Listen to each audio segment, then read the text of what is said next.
Yan po yung property. 3,090 square meter. Yan po, may bakod na. Binebenta po ng 1,500 square meter. May building po ng mga ilang inahing baboy po ito ng kasi mga 5 inahin.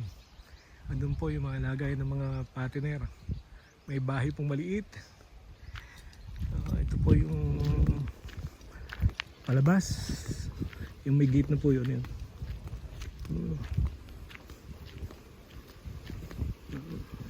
Yung prutas, lansones.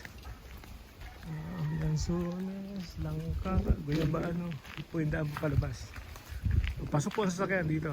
Hanggang sa labasan po sa may barangay road.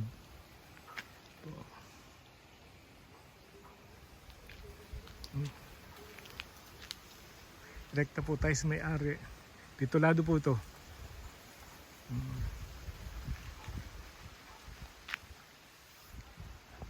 Yung po may kursunada, PM lang po kayo. Ipopos po natin to.